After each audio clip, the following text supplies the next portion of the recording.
Martin and Lewis Show.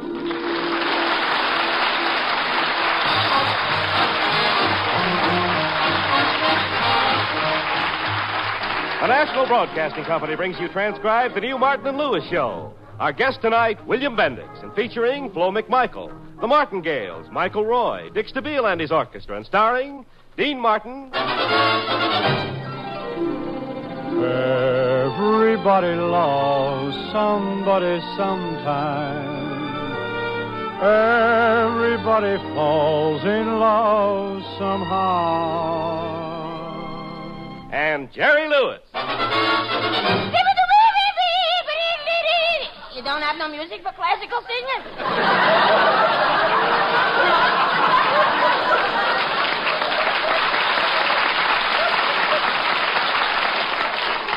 Now, Jerry. Well, it's not my fault. The orchestra can't play what I sing.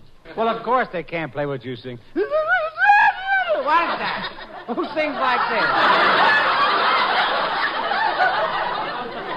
Well, what was that? Well, I know what it is. I made it up. You made it up when? This morning I was singing in the shower, and suddenly the water turned cold, and I went, beep, beep, beep, beep. And I made it up. Jerry, I wish you'd stop trying to horn in on my singing. Horn in? Me? Look here, Dean Martin. I'm just as important in this team as you are. You're the one who grabs the spotlight, always trying to be a big man and push me out. I'm getting sick of it, do you hear? Sick. Do you hear? And Dean? What? I think I got a fever. Okay, Jerry, you got your laugh. Now, will you step back and just let me sing? Okay, Dean. What are you what numbers are it gonna be? Well, it's a romantic number, and I really ought to have a pretty girl to sing it to, sort of get me in the mood. I'll be a girl if you promise to respect me.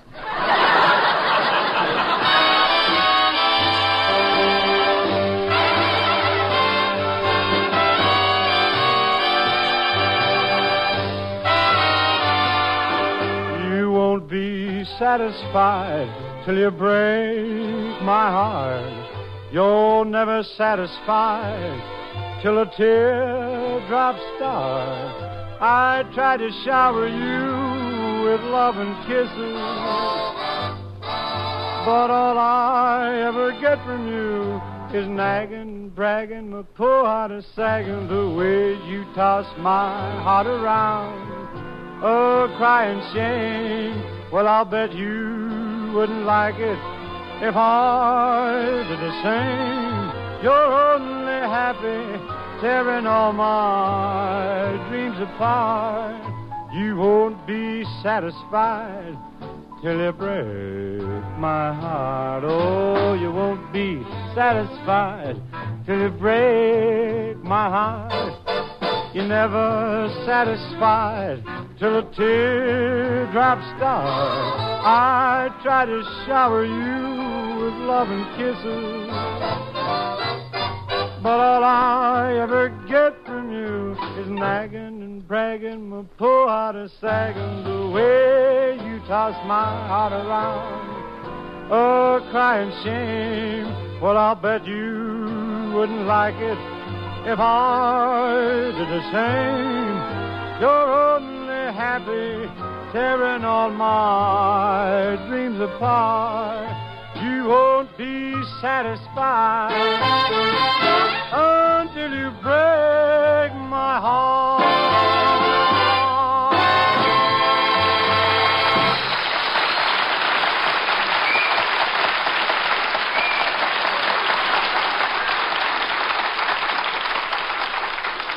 Yes, folks, it's that new comedy team, Dean Martin and Jerry Lewis, who last week broadcast their first radio show over NBC. We find them now still somewhat dazed and awed by it all, sitting in their apartment poring over their newspaper reviews and fan mail. Hey, Dean, did you read what it says about us in this paper? What does it say, Jerry? Well, the column said you were great. In this newspaper clipping, just listen to what this critic says about me. Jerry Lewis is one of our newer comedians, and in my opinion, he's a very funny and had a nose. Oh.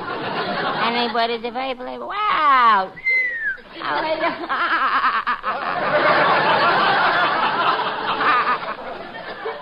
Well, what did he say? He thought I was awful. Oh, Jerry, snap out of it. It's just one man's opinion. But how could he think I was so bad? I'm loaded with talent.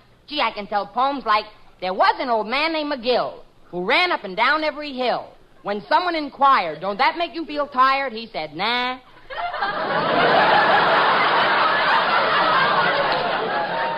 And I can tell jokes. On the way to the studio tonight, I met a botanist. Really, Jerry? A botanist? What does a botanist do? He sews on buttons. and I can do imitations, too. A seal. Girl seal. Boy and girl seal. And I can sing, too. Give me the road, the wide winding highway, that's where I'll throw All right, the beat Jerry. no byway. I'll travel along. Jerry. You know something, Dean? What? The critic was right. Look, Jerry, forget what the critics said. No, Dean, I'm only in your way. You should have a classy-looking partner instead of me. Look at me, skinny, undernourished, homely, awkward, slumped over, no chest. I'm a mess. No, Jerry, you're not a mess. Why, you're handsome. Well, you're manly. You're fascinating. You know, I never realized what a mess you really are.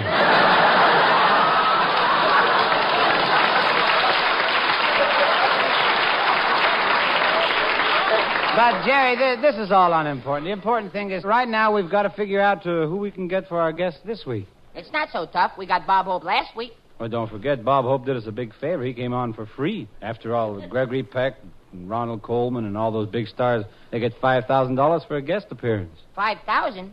How much have we got to spend? Well, I got about $8. I got 35 cents. Well, there's only one thing to do. Call up Bob Hope again.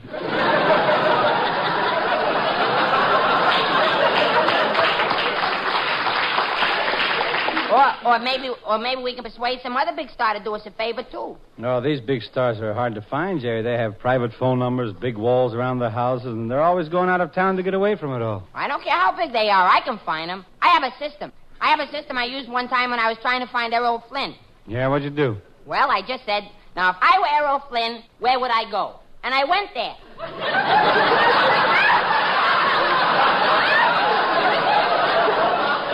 Well, Jerry, did you find him? No, but I sure had fun.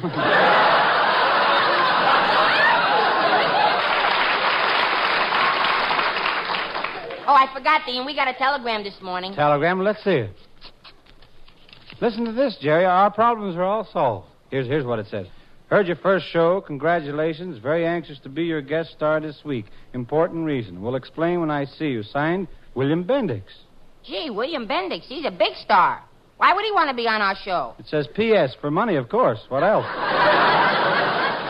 I wonder what Mr. Bendix meant by saying it was important. Come on, Dean. Let's go down to NBC and we can ask him. Not so fast. Let me take a look at you first. Stand up. You wash your hands? Yes, partner? Wash your face? Yes, sir. Behind your ears? Look, I'm just going to a broadcast. I'm not going to get married. Anyway, what about you? Did you bathe? Well, of course. I take a bath every day. You take a bath every day? Well, of course. Oh, Dean, I'm so unworthy of you. Well, let's go, Jerry. Come in. Who is it? It's the maid. I wanted to ask you for a job. You want to ask us for a job? What kind of a job? Well, now that you have your radio show, I thought you might need a secretary. I've been going to secretarial school for 6 months, and I just graduated. But we don't need a secretary, miss. You don't need a secretary. That's fine. Here, I go to school, and I buy papers and books and pencils, and I learn to be a secretary, and now you don't need a secretary.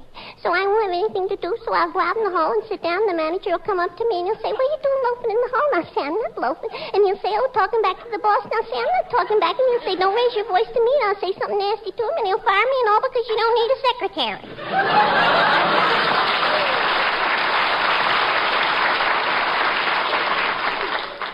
It's people like you that cause unemployment.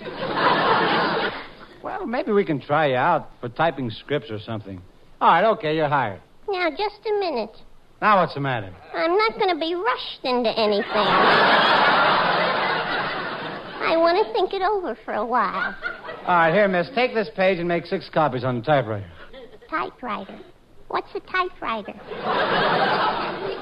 You're a secretary and you don't know what a typewriter is? No, but I'm willing to learn. Well, what is it? Well, listen closely. A typewriter is a thing you put on a desk, and it's black. Only sometimes it's blue. And once in a while, they're red. And you put a piece of paper in the thing up there, and on the front, it's got those little things with printing on them that you hit. Tap, tap, tap, until a little bell rings. Bing! That's a typewriter.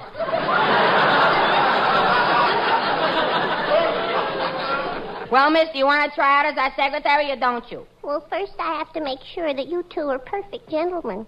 Could you give me any references? References? Look, lady, we're hiring you, and I want you to know that any insinuation about our character is strictly derogatory on your part because people that know well enough to know that a gentleman knows his place. Whether or not it's forbidden, maybe a man just doesn't pause long enough to know whether he feels right from wrong, but I'm sure that anyone that isn't right will continue to say so.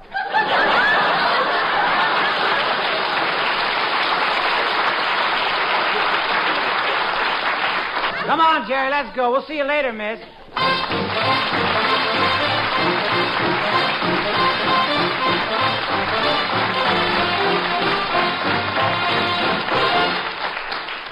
Suppose you were Uncle Sam and you wanted everyone, for the good of himself and his country, to buy United States savings bonds. Would you appeal to a man's desire for security, to his responsibility to his children?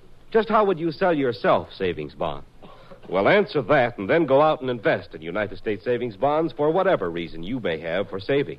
Your family's security, a college education for your children, or a vacation, a trip, a home, new furniture, a daughter's trousseau. Those are all good reasons for having money put away. There's no better way to save your money than in United States savings bonds. They pay you back $4 in just 10 years for every $3 you invest. Buy United States savings bonds.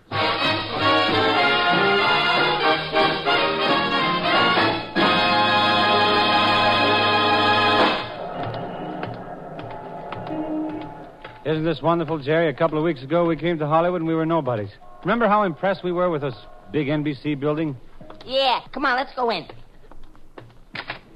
I wonder where we can find William Bendix. Shh, Jerry. Not so loud. All the doors along this corridor lead to studios where radio programs are rehearsing. Oh, okay, Dean. I'll just peek in this first door. Maybe Mr. Bendix will be in here. Hey, Dean, what show was that? Pepper Young. William Bendix wouldn't be in there. Here, let's try this next studio. Hey, this is a bright one. Look at all the lights. Please, there's a television show going on in here. But I thought... I don't care what you thought. Now get out of here. Now listen. And take your puppet with you.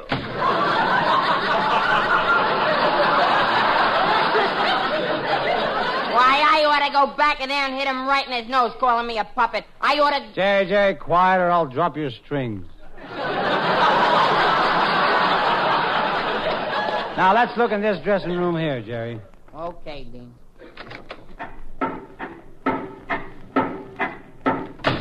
What was that noise? Well, Phil Harris is still Phil there. Harris is still what? Nothing. It's Phil Harris is still.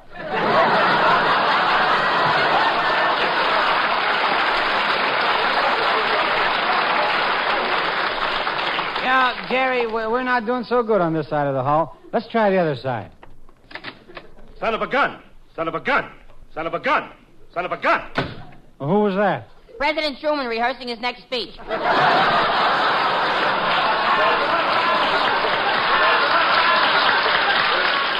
Well, it's no use, Jerry. We'll never find William Bendix this way. Oh, yoo-hoo. Yoo-hoo. What's that? Hello there. Huh? Could I take a minute of your time? You could use my head to crack walnuts. Hey, Dean, this dame is a siren, isn't she? Wow. A siren? Wow, she's the whole fire engine.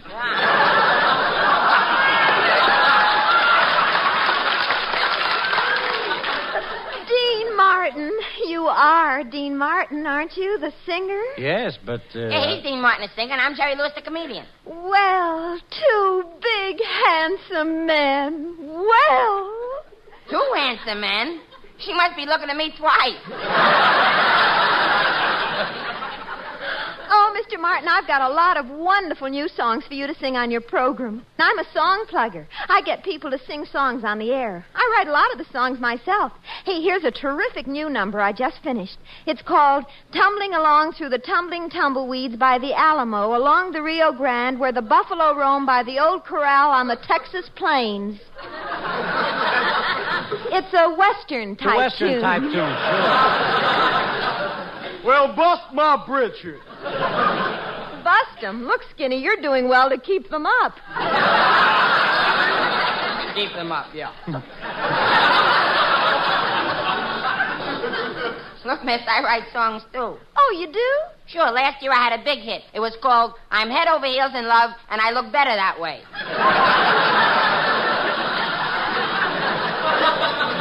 Yeah, and he's working on a new one. Malcolm, pass the talcum. You're the chap for me.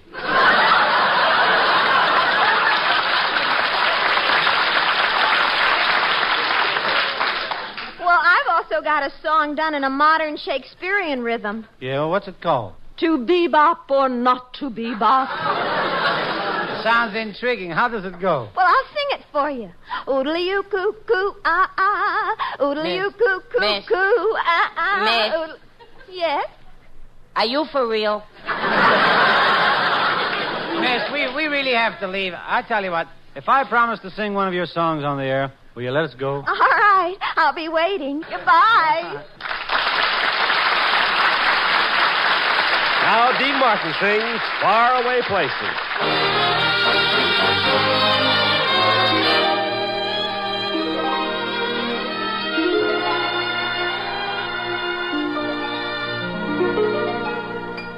Far away places with strange sounding names, far away over the sea. Those far away places with strange sounding names are calling me. Going to China or maybe Siam, I want to see for myself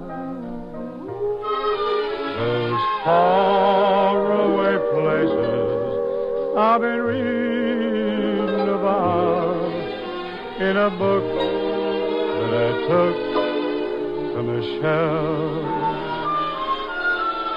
I start getting restless whenever I hear the whistle of a train. I pray for the day I can get underway and look for those castles in Spain. Oh, they call me a dreamer. Well, maybe I am, but I know that I'm burning to see those faraway places with strange sounding names calling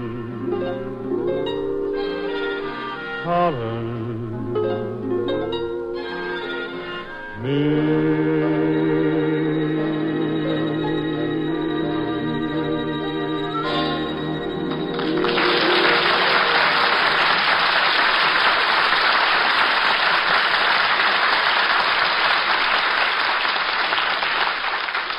Let's try this studio. Okay, but we better go quietly. The red broadcasting light is on. And don't forget, ladies and gentlemen, to listen again next week to The Life of Riley, starring William Bendix.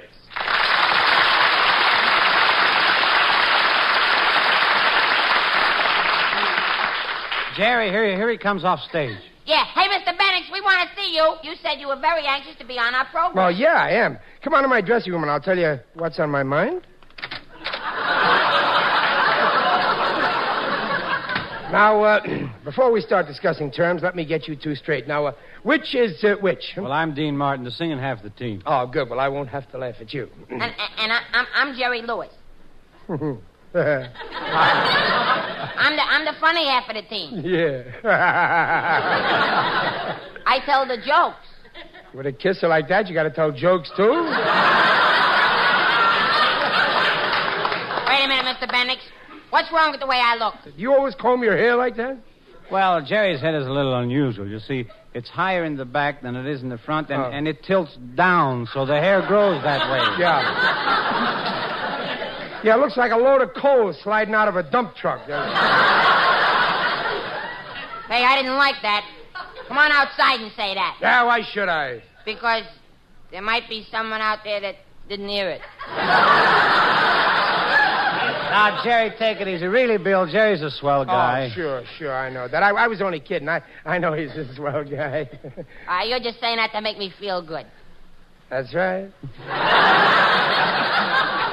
Jerry didn't mean anything, Bill. We both admire you very much. You know, we're going to make a picture. My friend Irma over at Paramount and our producer, Hal Wallace, suggested we get some acting advice from you. Well, it's hard work, fellas. You got to give up pleasure, give up dancing and smoking and gambling and even girls.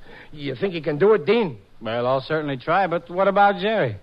With him, it's a little harder. We have to undo the theory of evolution.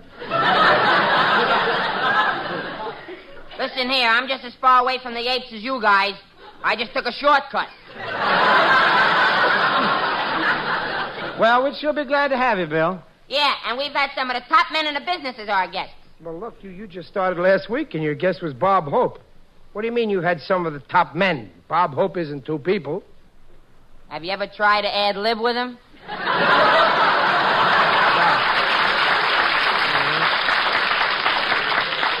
Let's get to the point, fellas. What are you paying for guest stars, huh?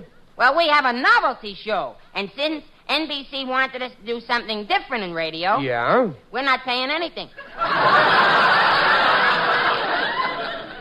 Well, that's a little too different, don't you think? But, Bill, remember, you can't take it with you. Well, I can. I'm only going as far as the bank. Well, after all, Bill, what's money between friends? Money is so crass and crude and common and vulgar. Yeah, so from now on, let's continue this discussion on a high intellectual plane. Yeah. Shall we? Yeah, okay. But when you come to money, you'll still be talking to a bum. Well, that's all right. We'll be talking about bum money. Nothing, huh?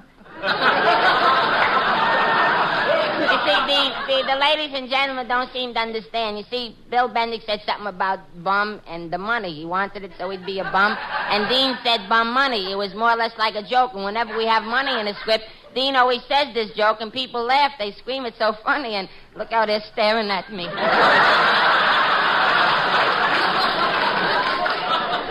Well, I don't understand why you're making such a fuss about money, Bill. In your telegram, you sounded like you were anxious to be on our show. Yeah, well, I had something in mind. I'll tell you. I'll come on your program, and for free, on just one condition. Oh, we just got to have you, Bill. We'll do anything. Yeah, anything. Absolutely.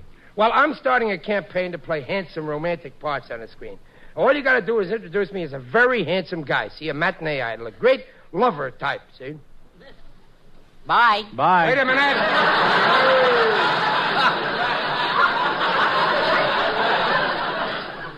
Well, look, fellas, you got to help me. In my next picture, the garbage collector murder case, Paramount wants me to play the detective who doesn't get the girl.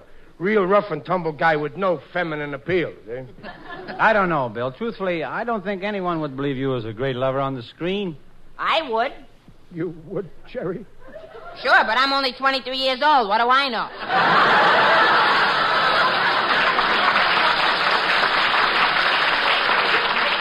Well, look, fellas, they're going to give the romantic lead in this picture to Ray Milland if we don't do something. I'm perfect for the lover type. Let's face it.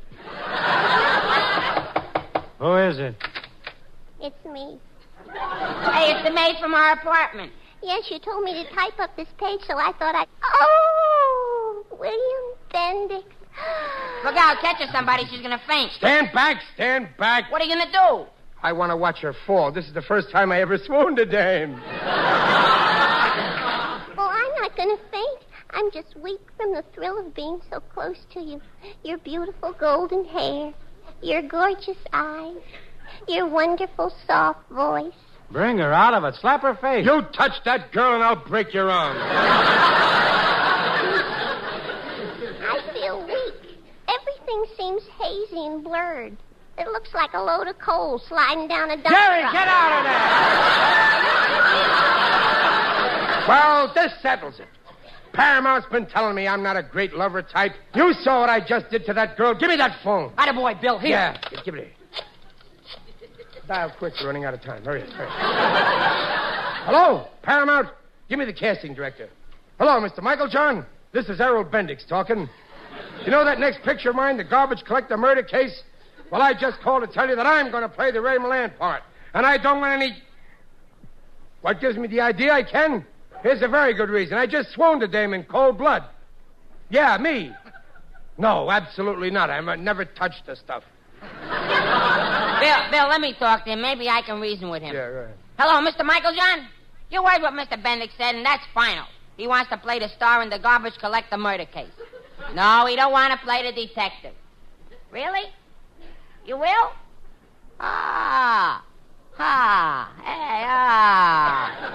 Okay, goodbye. What happened, Jerry? Am I going to play the romantic lead? Well, no. Ray Milland's still going to play that. Oh. Well, I'm still the detective then, huh? No, they're going to put Alan Ladd in that part. Well, then what am I going to play? You're the garbage collector. What a revolting development this is.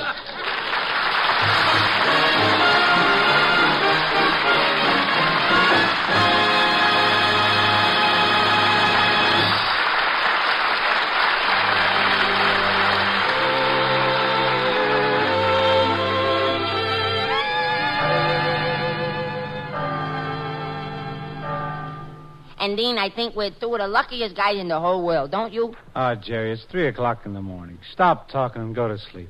Okay, Dean, I'll stop talking. Dean. Yeah? I know I shouldn't laugh. But I can't help thinking of poor William Bendix driving that trash collection truck. You think it was my fault he got that part? Jerry, for the last time, I gotta get some sleep. We gotta be at the studio at 7 o'clock in the morning. Now, keep quiet. Okay, Dean.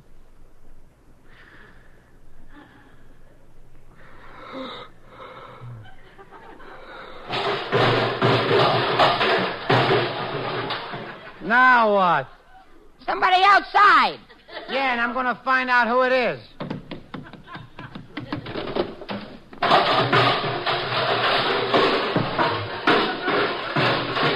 Hey, what's going on down there? What do you think's going on? I'm rehearsing.